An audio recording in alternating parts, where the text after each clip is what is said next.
क्या आप मुझे पेन बेच सकते हो? ये क्वेश्चन मोस्ट कॉमन क्वेश्चन है अगर आप किसी भी कंपनी में सेल्स जॉब के लिए जाते हो तो, क्योंकि अगर आप बेच सकते हो तो आप कुछ भी कर सकते हो। Sell me this pen.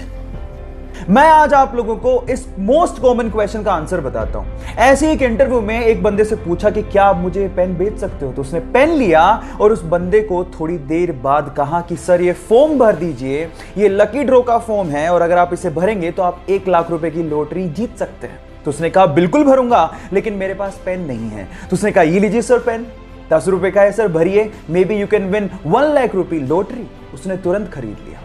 Now the moral of the story is, अगर आपको कोई चीज बेचनी है तो आपको उसके लिए जरूरत पैदा करनी पड़ेगी, और अगर आपने जरूरत पैदा कर दी तो वो चीज अपने आप बिक जाएगी। Got it?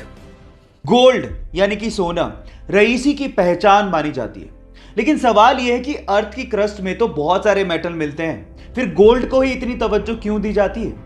मैं आपको बताता हूं। गोल्ड एक ऐसा मेटल है जिसपे कभी जंग लगती ही नहीं है। एक्चुअली जब भी कोई मेटल ऑक्सीजन और मॉइस्चर के कांटेक्ट में आता है तो उस पे जंग लगनी शुरू हो जाती है, जैसे कि लोहे का ब्राउन हो जाना, चांदी का काली हो जाना, कॉपर का ग्रीन हो जाना। ये सब कोरोजन यानी कि जंग लगने की वजह से ही होता है। लेकिन गोल्ड एक अनरिएक्टिव मेटल है जो ऑक्सीजन और मॉइस्चर के साथ रिएक्ट करता ही नहीं है। इसीलिए अर्थ की क्रस्ट से जब सोने को निकाला जाता है तो उसे प्रोसेस करने तक की जरूरत नहीं पड़ती, क्योंकि वो प्योर फॉर्म में ही पाया जाता है।